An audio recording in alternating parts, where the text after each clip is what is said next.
Foundations of Amateur Radio. Recently I discussed the concept of a VFO, a Variable Frequency Oscillator.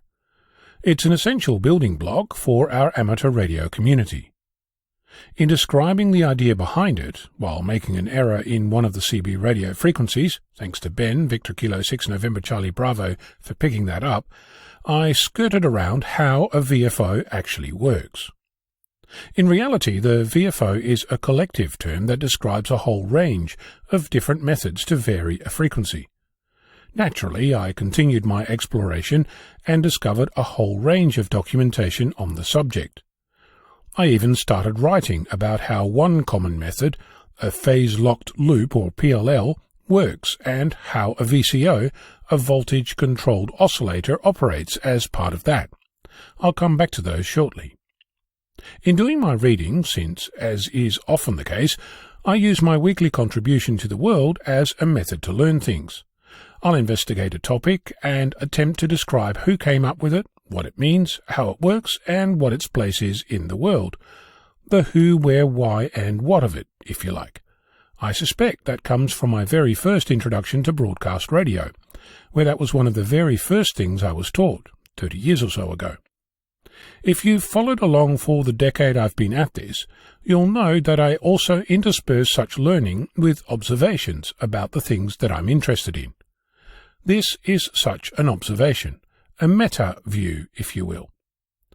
I discovered, somewhat to my chagrin, that the ways that an essential component of our hobby, a system called a phase-locked loop, was described in such academic terms, complete with formulas and detailed circuits and even component lists, spread over pages and pages of verbiage or explained in YouTube videos lasting an hour or more. Of course, there were some little gems. Electronic Notes on YouTube manages to cover the basics in little over 6 minutes, but that's a rare example. It reminded me of a website that I've been using to fill in the gaps in my understanding of SDR, or software-defined radio, and digital signal processing, or DSP. The PySDR.org site is an online textbook written by Dr. Mark Lichtman. He says about his method, "Instead of burying ourselves in equations, an abundance of images and animations are used to help convey the concepts." My weekly efforts have always attempted to do exactly that, and I found myself in a place where such a thing didn't appear to exist for the concepts behind the PLL and VCO. My obvious response to that would be to write the missing document, and, as I said, I have a first draft of it sitting on my computer. There's only one problem. I don't yet grok the concepts. If you're unfamiliar with what grokking is, it means to understand intuitively and emphatically. It also means that unless I can describe it in less than a single page of A4 paper, I don't understand what I'm saying, and you'll get bored waiting for me to make a point. Here's my point. How do you learn concepts? What is it that you do to discover new topics of interest, and how do you progress through the various stages between discovery and grokking? For me, it's about puzzle pieces. It's always been puzzle pieces. Little nuggets of information, almost trivial on their own.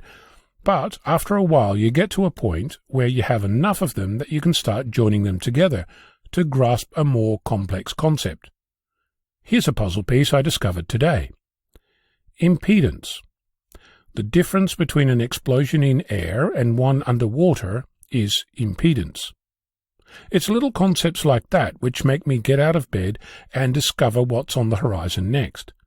I'm also learning about double and triple conversion superheterodyne radio, which I believe has a one-on-one parallel application in software-defined radio and digital signal processing. Once I figure out how to describe it to you, I'll let you know. The point of all this is that learning things is as much about understanding as it is about explaining. Feel free to point me at new and interesting basic concepts. I'm Victor Kilo 6, Foxtrot Lima, Alpha Bravo.